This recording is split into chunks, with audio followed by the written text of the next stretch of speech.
ನಮ್ಮ ಈಶ್ವರಪ್ಪ ಸರ್ ಅದೇನೋ ಒಂದು ಪದ ಬಳಸಿದ್ರು ನಮ್ಮ ಪ್ರಿಯಾಂಕ್ ಸರ್ ಬಗ್ಗೆ. ಸರ್ ನೀವು ಹಿರಿಯರಿದ್ದೀರಾ ಸರ್, ನಾವು ಆ ಪದ ನಿಮ್ಮ ಬಗ್ಗೆ ನಾವು ಬಳಸಲ್ಲ ಸರ್. ಅದೇ ಪದದ ಅರ್ಥದಲ್ಲಿ BJP-ಯವ್ರು ನಿಮ್ಮನ್ನು ಆಚೆ ಹಾಕಿದ್ದು, ಅದೇ ಪದದಲ್ಲಿ ಶಿವಮೊಗ್ಗದಲ್ಲಿ ಯಡಿಯೂರಪ್ಪನವ್ರ ಕುಟುಂಬ ನಿಮ್ಮನ್ನು ಆಚೆ ಹಾಕಿದ್ದು. ಈಗ ಆ ಪದ ಯಾರಿಗೆ ಅಪ್ಲೈ ಆಗುತ್ತೆ ಯೋಚನೆ ಮಾಡಿ ಸರ್. ನೀವು ದೊಡ್ಡವರು ಇದ್ದೀರಾ ಸರ್, ಆ ಪದ ನಾನು ಬಳಸಕ್ಕೆ ರೆಡಿ ಇಲ್ಲ.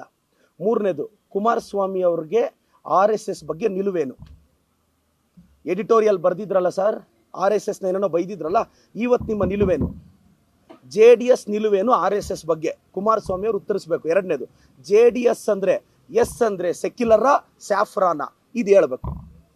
ಜಾತ್ಯತೀತತೆ ಅಂದರೆ JDS ಪ್ರಕಾರ ಎಲ್ಲ ಧರ್ಮಗಳನ್ನೂ ಈಕ್ವಲ್ ಆಗಿ ನೋಡೋದಲ್ಲ.